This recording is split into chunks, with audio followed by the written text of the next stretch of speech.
Is it biblical right for us to keep saying exactly what we want in life until we get it?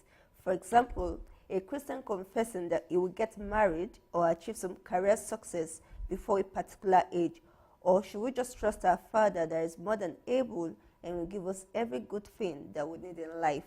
One feels like active living, while the other seems like passive living. What is the place of confessions for Christians? I will appreciate your opinions made known, sir. I know there is a school of thought that has promoted confession and affirmation as a way of getting what you need in life. Right. The motivational speakers of this world stand by that. And there is a film and a book that was written that is called The Secret. So Secret.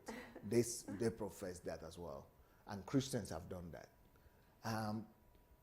There is a little bit of truth in that, because there is a power, the power of life and death is in the tongue.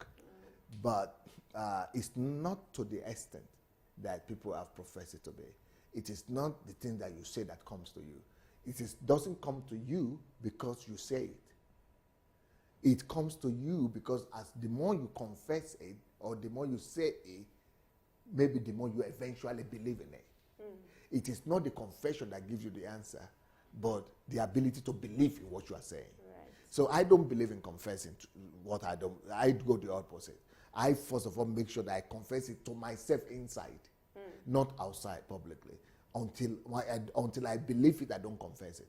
So because even if I don't, like for example, what I'm saying about Nigeria and everything I'm saying, it's not that I'm confessing it so that I will believe it, or I'm confessing it so that it will come to pass. No, I'm not confessing it so that it will come to pass. I'm confessing it because I know it will come to pass. And not just that I know it will come to pass. I've already worked out the plans. I've already worked out the logistics. And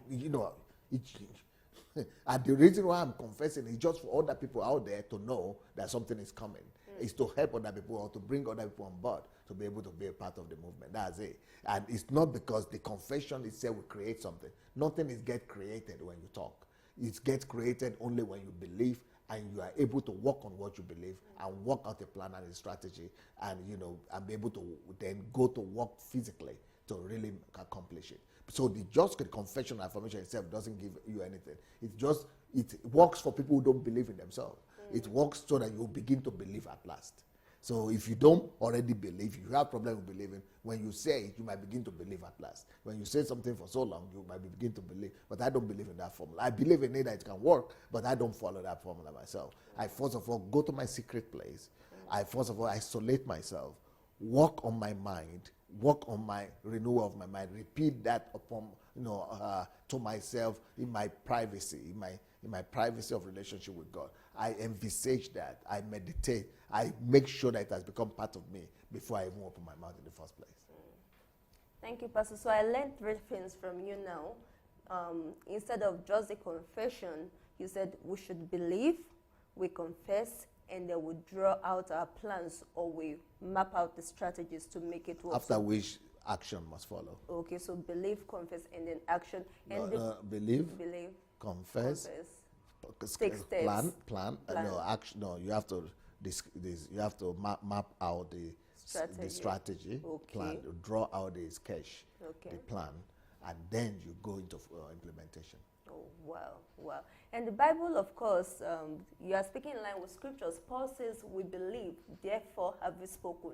It's not the other way around. It didn't say we spoke so that we can believe. It says we believe, and therefore we speak. Thank you very much, Pastor. So believe, confess, map out your strategy or plan, then take action. Yeah, because Jesus said that anybody that wants to go and take a city must first of all sit down.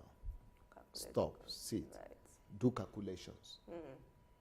So stopping, it means that don't just, by faith do anything. Sit down, do your calculations, see something in this, in your mind first, because every house is built by wisdom, and wisdom is the ability to see in the invisible realm, in your mind. When it's just like an architect. Every house is built twice. It's first of all built like an architect builds it in his mind. He sees it and then puts it in the paper. That's the strategy, the plan. before now the laborers comes and just puts bricks and all that. So Wow. that's how life is as well.